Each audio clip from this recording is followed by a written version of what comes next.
আসসালামু আলাইকুম dear viewers, আজকে আপনাদের সামনে ইনফিনিটিভের আরেকটি লেসন নিয়ে হাজির হলাম এবং এই লেসন নাম্বার হচ্ছে 11। তো ইনফিনিটিভ অর্থ পূর্বেও বলেছি, এখন বলছি 2+1। তো এখন দেরি না করে চলুন লেসনটি শুরু করি। বক্সে কী কী রয়েছে স্ট্রাকচার হিসেবে তা জেনে নিই। তো দেরি না করে চলুন লেসনটি শুরু করি। প্রথমটি হচ্ছে প্রফেস। প্রফেস টু প্লাস বারবার স্বীকার করা বা কোনো কিছু বলে দাবি করা, মানে ক্লেম সামথিং ইজ ট্রু, মানে সত্য বলে দাবি করা কিন্তু সাধারণত প্রকৃতপক্ষে সেটা সত্য না, এরকম একটা অর্থ প্রকাশ করতে। প্রমিস টু প্লাস ভার্বান প্রতিজ্ঞা করা। প্রুফ সামবডি বা সামথিং টু প্লাস ভার্বান কাউকে বা কিছুকে কিছু হিসেবে প্রমাণ করা, মানে কোনো কিছু হিসেবে কাউকে প্রমাণ করা আর কি, দেখানো এরকম। ইয়ার্ন টু, এখানে মনে রাখতে হবে ইয়ার্ন টু আকুলভাবে কামনা করা বা আকুলভাবে আশা করা, মানে অর্থাৎ অল্টারনেটিভ ওয়ার্ড হচ্ছে লং ফর অথবা হ্যাঙ্কার। হ্যাঙ্কারের সঙ্গে আফটার দেওয়া যেতে পারে। অফার টু প্লাস ভার্বান কোনো কিছুর জন্য প্রস্তাব দেওয়া, অফার টু প্লাস ভার্বান। তো এখন প্রথমে আসি আমরা প্রমিস টু দিয়ে, প্রফেস টু দিয়ে। প্রথম 1 নম্বর এক্সাম্পলটি আমরা দেখি। তাবাসসুম নিজেকে ইংরেজিতে পাকা বলে দাবি করে। তাবাসসুম প্রফেসেস, যেহেতু present infinitive S by S যোগ হয়েছে। এই অ্যাট হোম ইন অর্থ হচ্ছে দক্ষ, স্ট্রং ইন মানে দক্ষ, এক্সপার্ট ইন মানে দক্ষ। তো Tabassum professes at home in, strong in অথবা এক্সপার্ট ইন ইংলিশ।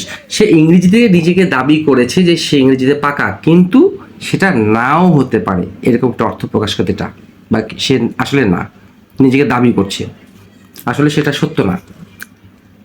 আচ্ছা, এখন আসি প্রমিস টু।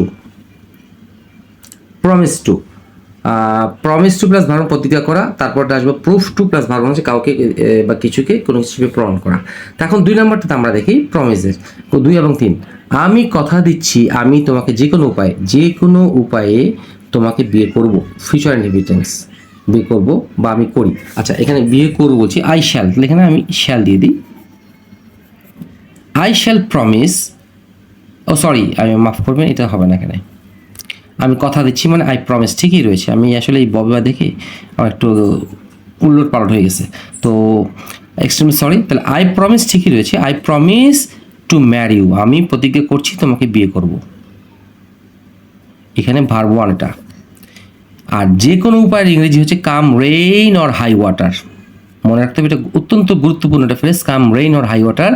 ভালোই হোক বা মন্দই হোক বা এক কথা যে কোনো উপায় হোক, আমি তোমাকে প্রমিস করছি বিয়ে করব, অথবা অ্যাট এনি রেট, হয় এটা বসাবো নাহলে এটা বসাবো, এটা আমাদের মুখস্থ করার চেষ্টা করতে হবে। আর এটা কাটাকাটি সরি, এই আই প্রমিস ঠিকই ছিল, I promise to marry you. এখন 3 নাম্বার এক্সাম্পলটা আমি দেখছি। পুলিশ আমাদের আশ্বস্ত করেছে বা করেছিল যে তারা বিষয়টা খতিয়ে দেখবে বা তদন্ত করবে। লুক ইনটু মানে তদন্ত করা, অথবা ইনভেস্টিগেট মানে তদন্ত করা। আচ্ছা, দ্য পুলিশ হ্যাভ প্রমিসড, যেটা প্রেজেন্ট পারফেক্ট টেন্স, সেই জন্য একটা ভার্ব 3 বসলো। প্রমিসড আস আমাদেরকে কি করেছে, আমাদেরকে আশ্বস্ত করেছে to look into the matter অথবা টু ইনভেস্টিগেট দ্য ম্যাটার। আশা করি বুঝতে পেরেছি। এখন আসি আরেকটা প্রুভড আসছে রয়েছে, সেটা হলো সে গাধা বা গবর গণেশ হিসেবে নিজেকে প্রমাণ করেছে। তাহলে হি হ্যাজ প্রুভড, এই প্রেজেন্ট পারফেক্টের জন্য এটা ভার্ব 3 হলো, মেইন ভার্বটা। প্রুভের past participle proved, he has proved himself, নিজেকে করেছে টু বি অ্যান অ্যাস, গাধা হিসেবে, অথবা to be a block headed man, নিজেকে গবর গণেশ বা গাধা হিসেবে নিজেকে প্রমাণ করেছে। আচ্ছা, এখন আসি ইয়ার্ন, আকুল আবেদন করা বা আশা করা, অর্থাৎ লং ফর অথবা হ্যাঙ্কার, আফটার বা হ্যাঙ্কার। এখন 5 নম্বর এক্সাম্পলটি খুব ভালো করে আপনারা লক্ষ্য রাখবেন, এখানে অনেক কিছু লেখা আছে, সেটা ব্যাখ্যা করে বলছি। মেয়েটি আকুলভাবে কামনা করছে যে সে লোকটির হাত থেকে মুক্তি পাবে, আশা করছে, আকুলভাবে কামনা করছে। তো এক্সাম্পলটি আমরা দেখি। দ্য গার্ল, যদি প্রেজেন্ট ইনডিফিনিটিভ, ইয়ার্নের জায়গায় ইয়ার্নস হলো।